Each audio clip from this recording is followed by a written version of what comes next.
Pemimpin Korea Utara Kim Jong-un pada Minggu 13 Juni 2022 menyatakan dukungan penuh untuk Presiden Rusia Vladimir Putin, media pemerintah negara itu melaporkan. Meskipun ada kecaman internasional atas invasinya ke Ukraina, rakyat Rusia telah mencapai keberhasilan besar dalam mencapai tujuan yang adil untuk membela martabat dan keamanan negara mereka. Sambil menghadapi segala macam tantangan dan kesulitan, kata Kim dalam sebuah pesan kepada Putin pada momen debut Rusia Day. Menurut kantor berita resmi Korea Utara, Korean Center News Agency seperti dikutip dari Yonhap News, rakyat Korea memberikan dukungan dan dorongan penuh kepada mereka. Rujukan nyata Kim terhadap serangan tak beralasan terhadap Ukraina sebagai alasan yang adil untuk membela keamanan Rusia adalah tanda terbaru yang menggambarkan hubungan bilateral dekat yang telah berlangsung puluhan tahun antara kedua negara. Pyongyang baru-baru ini menekankan hubungan dekatnya dengan Moskow meskipun ada kritik dari komunitas internasional atas invasi Rusia ke Ukraina. Kim juga menyatakan keyakinannya bahwa hubungan persahabatan dengan Rusia akan terus menguat di semua bidang dalam perjalanan untuk membela keadilan internasional dan memastikan keamanan global. Sebelumnya diketahui pada 2019, Kim mengadakan pertemuan puncak pertamanya dengan Putin di kota Vladivostok di timur jauh Rusia. Sebelumnya, Kementerian Pertahanan Rusia mengatakan pihaknya menghancurkan gudang yang penuh dengan sistem rudal anti-tank dan anti-pesawat yang disediakan ke Ukraina oleh AS dan UE. Kantor berita negara TASS melaporkan pada Minggu 12 Juni 2022. Angkatan Udara Rusia menggunakan rudal jelajah kaliber dalam serangan yang menghancurkan gudang senjata besar yang terletak di wilayah Ternopil, kata juru bicara Kementerian Pertahanan Rusia Mayor Jenderal Igor Konashenkov.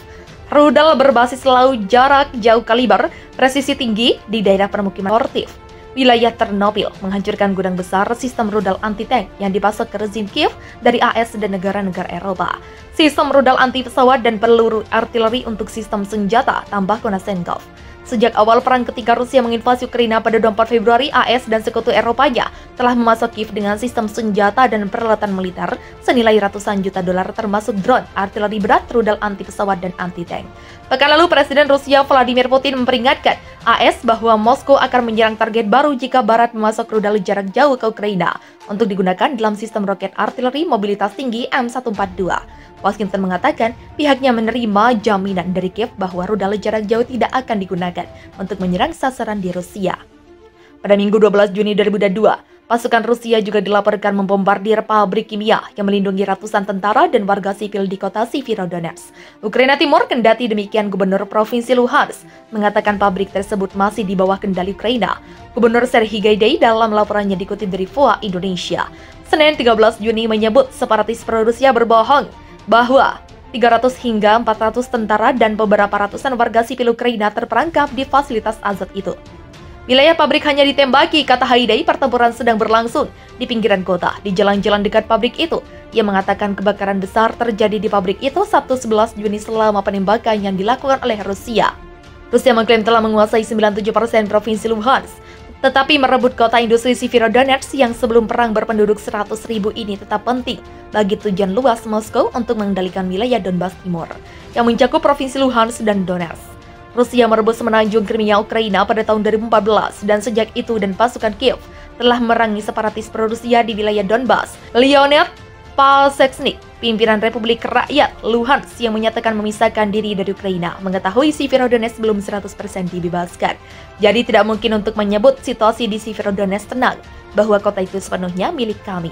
Presiden Ukraina Volodymyr Zelensky dalam pidato video Sabtu malam mengatakan tidak ada yang tahu berapa lama perang dengan Rusia akan berlanjut. Meski demikian, Zelensky mengatakan pasukan Ukraina telah menentang penilaian awal bahwa Rusia akan menyerbu Ukraina Timur ketika mengalihkan perhatian ke sana setelah sebelumnya gagal menggulingkan Zelensky atau merebut ibu kota Kiev saat menyerbu Ukraina 24 Februari. Korban terus berjatuhan akibat perang Rusia-Ukraina. Kantor Jaksa Agung Ukraina mengatakan pada Sabtu 11 Juni 2022 bahwa mereka mengetahui adanya kematian 24 anak lagi di Mariupol, pelabuhan tenggara yang dikepung selama berminggu-minggu sebelum pasukan Rusia berhasil merebutnya pada pertengahan Mei. Secara total, kantor tersebut mengatakan bahwa setidaknya 287 anak telah tewas sejak dimulainya invasi Rusia ke Ukraina pada 24 Februari 2022. Sedang lebih dari 492 anak telah terluka. Wali kota Mariupol, kota yang hancur akibat pengepungan Moskow, mengatakan wabah kolera terjadi di kota itu karena sistem sanitasi rusak dan banyak jasad yang membusuk di jalan-jalan. Rusia telah membantah pihaknya menargetkan warga sipil dan telah menolak tuduhan kejahatan perang dalam apa yang disebutnya sebagai operasi militer khusus. yang ditujukan untuk demilitarisasi dan denazifikasi Ukraina.